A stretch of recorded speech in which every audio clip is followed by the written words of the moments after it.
Welcome to the CS Pandit. In this video, we will discuss string methods in Python. हम discuss कर रहे थे string manipulation methods. अब तक हमने 11 methods डिस्कस कर लिए. अब हम बात करेंगे encode मेथड की. encode मेथड क्या करता है? ये रिटर्न करता है encoded version of the string as a byte object. हम एक string object पे encode मेथड अप्लाई करते हैं. ये क्या करता है? उस स्ट्रिंग का इनकोडेड वर्जन हमें रिटर्न करता है एज ए बाइट ऑब्जेक्ट. इसके अंदर हमारे पास दो पैरामीटर होते हैं, इनकोडिंग और एरर्स. इनकोडिंग की डिफ़ॉल्ट वैल्यू होती है UTF-8 और एरर्स की डिफ़ॉल्ट वैल्यू होती है स्ट्रिक्ट. ये कैसे काम करता है इसको हम देखते हैं प्रैक्टिकली.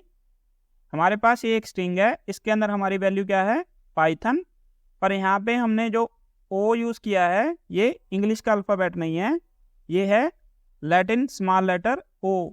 अगर हम इसकी यूनिकोड वैल्यू चेक करें ORD, यहाँ पे हम इसको पास कर देते हैं ये वाला लेटर, तो इसकी यूनिकोड वैल्यू क्या आई? 246. अगर हम इसको पास करेंगे इंग्लिश का अल्फ़ाबेट तो इसकी यूनिकोड वैल्यू क्या आई? 111. तो ये दोनों लेटर क्या हैं? डिफरेंट हैं. अब हम क्या करेंगे? स्ट्रिंग पे इनकोडिंग अप्लाई करेंगे. String dot encode. By default encode method क्या करता है? UTF-8 इनकोडिंग अप्लाई करता है. UTF-8 इनकोडिंग अप्लाई करते वक्त इसने क्या किया? PYTH को एज इट इज़ ही प्रिंट कर दिया, N को भी एज इट इज़ प्रिंट कर दिया, और जो ये वाला लेटर था इसको इसने इस तरह से रिप्रेजेंट किया. बाय डिफ़ॉल्ट ये क्या करता है? UTF-8 इनकोडिंग अप्लाई करता है. हम अब ये चाहते हैं हम इस पर अप्लाई करें स्काई इनकोडिंग. हम इसको कॉपी कर लेते हैं. यहाँ पे हम पास करेंगे इनकोडिंग इक्वल टू स्काई. तो अब इसने क्या किया? हमें एक एरर दिया, यूनिकोड इनकोड एरर. जब हमने इस पे स्काई इनकोडिंग अप्लाई की तो ये इसको इनकोड नहीं कर पाया, इसने हमें प्रोड्यूस कर दिया यूनिकोड इनकोड एरर. हमारे पास एक एरर पैरामीटर होता है, उसकी डिफ़ॉल्ट वैल्यू क्या होती है? स्ट्रिक्ट. अगर हम यहाँ पे एरर्स की वैल्यू स्ट्रिक्ट लिखेंगे तो ये क्या करेगा? तब भी हमें सेम एरर देगा. पर हम क्या चाहते हैं? जब हम किसी स्ट्रिंग ऑब्जेक्ट पे इनकोडिंग अप्लाई कर रहे हैं तो ये क्या करे? जिनको ये इनकोड कर पा रहा है तो ठीक है, जिनको ये इनकोड नहीं कर पा रहा उनको ये इग्नोर कर दे. इग्नोर के लिए हम क्या करेंगे? इसको एरर्स पैरामीटर के अंदर वैल्यू पास करेंगे इग्नोर. यहाँ पे हम लिख देंगे इग्नोर.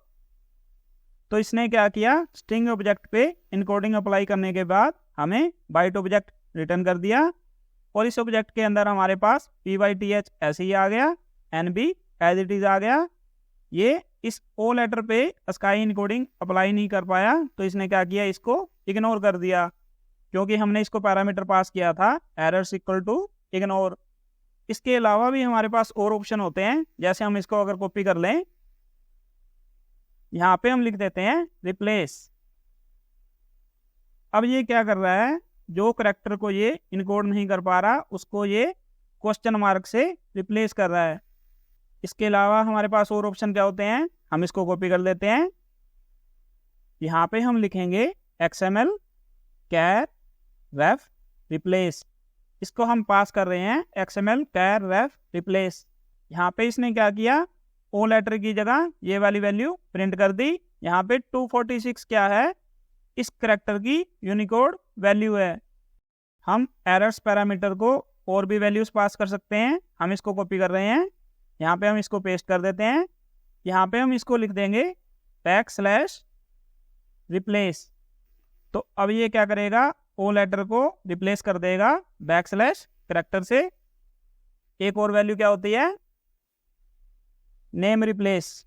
यहाँ पे हम \, की जगह लिख देंगे नेम रिप्लेस. तो अब इसने क्या किया? जिस लेटर पे ये इनकोडिंग अप्लाई नहीं कर पाया इसने उस लेटर का नेम प्रिंट कर दिया. इस लेटर का नेम क्या है? Latin small letter O with diaeresis. तो इस तरह से हमारे पास एरर पैरामीटर के लिए ये टोटल 6 वैल्यूज होती हैं जो हम इसको पास कर सकते हैं. अवेलेबल इनकोडिंग्स. कुछ कॉमन इनकोडिंग्स की अगर हम बात करें तो वो क्या होती हैं? UTF-8. एक एग्जाम्पल हमने देखा स्काई का. फिर हमारे पास होती है लैटिन 1 इनकोडिंग। इस तरह से हमारे पास काफ़ी इनकोडिंग्स होती हैं पाइथन के अंदर जो हम अप्लाई कर सकते हैं स्ट्रिंग ऑब्जेक्ट्स पे। अगर आपको ये चेक करना है पाइथन के अंदर हमारे पास कौन कौन सी इनकोडिंग्स अवेलेबल हैं, उसके लिए आप क्या कर सकते हो, आप इस स्क्रिप्ट को कॉपी कर लो, उसके बाद आप इसको सेव कर लेंगे एक फाइल के अंदर विद py एक्सटेंशन। जब आप इसको रन करोगे तो आपके पास एक लिस्ट आ जाएगी, उस लिस्ट के अंदर आपके पास सारी की सारी अवेलेबल इनकोडिंग्स का नेम आ जाएगा।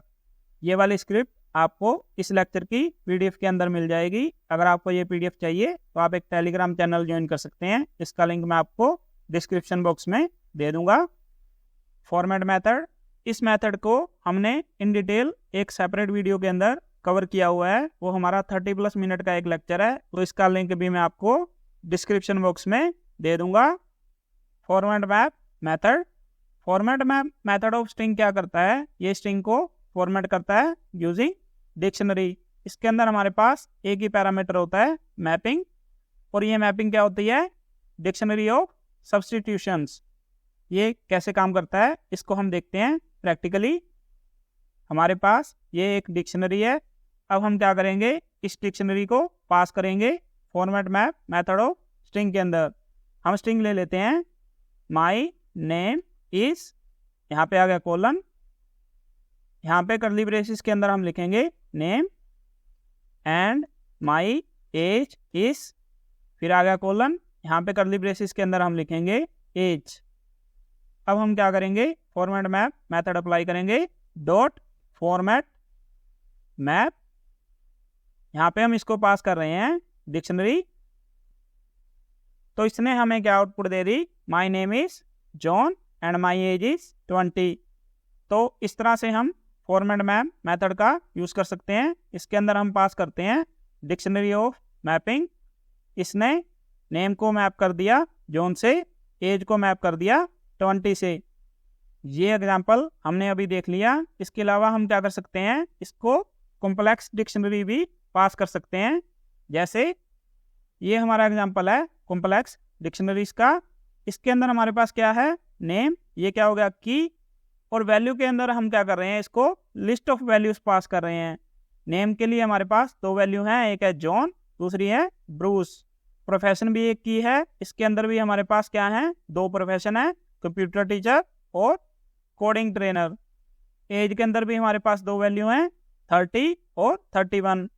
फिर हम क्या कर रहे हैं, फॉर्मेट मैप मेथड को प्रोफेशन डिक्शनरी पास कर रहे हैं। ये सारी की सारी कंप्लीट डिक्शनरी हमने फॉर्मेट मैप मेथड को सप्लाई कर दी।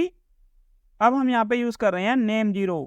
नेम 0 का मतलब यहाँ पे क्या हो गया, 0 है इंडेक्स, नेम है की वैल्यू, तो ये क्या करेगा, 0 इंडेक्स से जॉन को पिक करेगा। फिर हमने लिखा हुआ है प्रोफेशन 0। अब प्रोफेशन के अंदर भी हमारे पास लिस्ट ऑफ वैल्यूज़ हैं, तो लिस्ट ऑफ वैल्यूज़ के अंदर 0 इंडेक्स पे हमारा क्या है, कंप्यूटर टीचर, तो ये पिक करेगा कंप्यूटर टीचर। फिर हमने लिखा हुआ है A0, यहाँ से ये पिक कर लेगा 30, क्योंकि हमारे पास वैल्यूज़ के अंदर लिस्ट ऑफ वैल्यूज़ थी, लिस्ट के अंदर हमारी इंडेक्सिंग शुरू होती है 0 से, इस वजह से ये क्या करेगा, तीनों ही लिस्ट में से जो 0 इंडेक्स वाली आइटम्स हैं ये उनको पिक कर लेगा। इस वजह से हमारी आउटपुट क्या आएगी, John is an computer teacher and he is 30 years old. Second case में हमने क्या किया हुआ है, हमने यूज़ किया हुआ है नेम 1, प्रोफेशन 1 और एज 1। 1 इंडेक्स में हमारा क्या है, ब्रूस, यहाँ पे 1 इंडेक्स पे है कोडिंग ट्रेनर, यहाँ पे 1 इंडेक्स पे है 31। तो यहाँ पे हमारी आउटपुट क्या आएगी, Bruce is an coding trainer and he is 31 years old. तो इस तरह से हम क्या कर सकते हैं, फॉर्मेट मैप मेथड को कॉम्प्लेक्स डिक्शनरीज भी पास कर सकते हैं। अब हम एक एग्जांपल देखते हैं फॉर्मेट मेथड का। हम इसको कॉपी कर लेते हैं, यहाँ पे हम फॉर्मेट मैप की जगह क्या यूज़ करेंगे, फॉर्मेट मेथड, और यहाँ पे हम लिख देते हैं नेम की जगह 0, यहाँ पे एज की जगह 1। अब हम क्या करेंगे, इसको पास कर देंगे प्रमोद और यहाँ पे 32। तो इसने हमें output they the, my name is Pramod and my age is 32। तो यहाँ पे हमने क्या किया, इसको पोजिशनल आर्गूमेंट्स पास किए। प्रमोद 0 पोजीशन पे था, इस वजह से ये यहाँ पे आ गया, हमने यहाँ पे 0 का यूज़ किया हुआ है। फिर 32 1 पोजीशन पे था, इस वजह से ये यहाँ पे आ गया, क्योंकि हमने यहाँ पे 1 लिखा हुआ है। हम इसको कीवर्ड आर्गुमेंट्स भी पास कर सकते हैं। हम इसको कॉपी कर लेते हैं। यहाँ पे हम लिख देंगे नेम, यहाँ पे हम लिख देंगे एज, यहाँ पे हम लिखेंगे नेम इक्वल टू दिस और एज इक्वल टू दिस।